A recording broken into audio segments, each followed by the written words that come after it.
Thanks for sticking with us here on Blitz. At this time, we have two of the Lady Panthers here on the show, Courtney and Crystal Busbee, and they are twins, so good luck keeping them in order. I know I'm going to have a tough time, but girls, thank you so much for being on Blitz today. Thank you. Thanks for having us. And obviously, you're sisters, so you're going to be close. You're twin sisters, so you're even closer, and you're also classmates, teammates. Talk about what that's like. First of all, how long you've been playing softball together. I'm not going to ask which one thinks they're better, but what it's like to be able to go out there and have fun on the diamond together and enjoy some success. Well, since we've been together for a long time, we've definitely, since Little League, so we've grown up together. We have lots of chemistry, and we're able to read each other on how we're going to respond, so that helps a lot in the field, whether I'm pitching and she's catching for me or whether I'm at shortstop, reading where the runners are, and we kind of have a figure of what we would do in a certain situation, so that definitely gives an advantage, I think. So it really helps having your best friend got your back on the field and outside of in school and stuff. It really helps having someone that you've had with your whole life out there in the most competitive thing we know. Now, I failed to mention that both of you are juniors coming this season. So your first, obviously, this is a very elite program here at Union County. Had a lot of success, and the year before you got here, they finished runner-up in the state championship game. And since you two have been here on the team, you've had two great runs and made it to state, but unfortunately got knocked out in the first round. How does that fuel your desire to want to really make it back this year and make a deeper run than just that first round? Well, because we have such a great program, I feel like we kind of owe it to our coaches and stuff. They've trained us up so well, and we started off young, and we had a lot of young people on our team. And as these older people have graduated, the fire to win and get back in that state championships just grown bigger and bigger because we were in that smaller group that didn't even get to go even as a JV team. We didn't even get to see those older people compete in the state round. So, being in the first round is great, but we'd really like to make it into this Elite 8 and Sweet 16.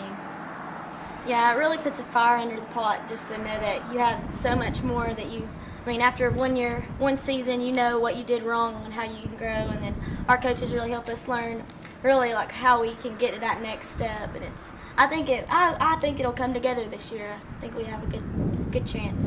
Now, any team that has as much success as Union County has had, when other teams come in either here at Union County or when you go on the road, you got that bullseye in your back.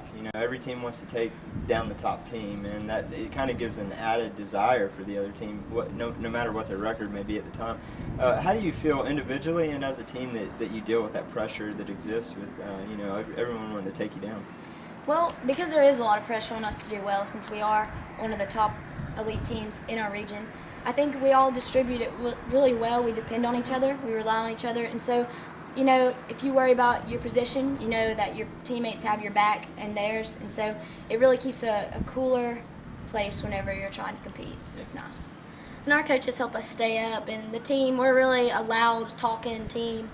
That's one thing we always talk about is being up in the dugout, and it really helps that whenever you're out there busting your butt, that you have a team in here supporting you 110%. So now, I kind of throw a little curveball at you because I didn't plan on asking this, but just kind of based off that, obviously, do you read too much into or not?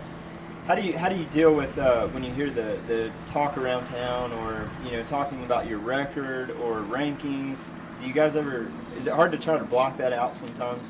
Well, I think we definitely push it out of our memory because we try to just take one game at a time, whether it's regions or just a play game, because ultimately we're here to win ball games and play the sport that we love. So I think people are going to talk and say we are a young team, so that is going to get a little bit of criticism. People don't really look to see a whole lot of success, but with the way that we've came out so far, I think that it's really looking promising, and they'll have their hopes up for a good team. Yeah, I have just as much confidence as I do as the younger girls coming out than I do the older ones. They really have stepped up and stepped out their A game, and I think that we've already started to prove that even though we may be young, but we're going to fight this year. Oh yeah, and it's definitely interesting to watch. You're off to a 3-1 start, and a pair of those games really close, and maybe a little closer than you like it to. But Fortunately, you're on the winning side of that, so it's dramatic, it's fun. How does that set the tone for this season, do you think? I think it's brought it off really well, especially because most of the games that we've played are from upper region schools. Mm-hmm. They're bigger, they're good teams. None of them that we've faced are really just easy to beat. So the fact that we came out, and it has been a close game, so we just have to be relentless and keep pushing. And so it's really good for us to get that experience, especially for the young girls. To you can't quit even if it is the bottom of the sixth and you're losing. Yeah. I think it really gives us a good chance just to see that. Even though we might be down, like she said, in the sixth inning, that we can still we have the 110% to come back.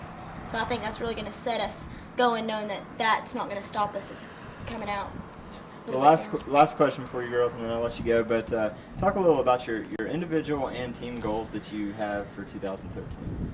Well, I'd say an individual goal would to absolutely work hard. Since it is my junior season, it's getting down to crunch time. I don't have that many seasons left, so definitely be to work hard and give the best for my school. Mm-hmm. I'd really like to see a state championship poster go up on our field, and so that'd probably be a personal and a team goal for our whole team to really work together and come together and win a state championship that I think our school deserves. Right, mine kind of goes along with hers. Is that we want to win, and I think that would be a really good team goal, is just to come together and bond and know that we step on the field as a team and that we can do anything when we put our minds to it. So. Well, Crystal Yes. and Courtney, thank you so much for being on Blitz. We really appreciate it, and hopefully I'd like to touch base with you guys next year and see how your senior season's going and have you guys back on the show. And just really appreciate your time, and thank you so much for being on. Thanks for having us. Thank you. Don't go anywhere. We got one more interview for you and our Player of the Week coming up on Blitz.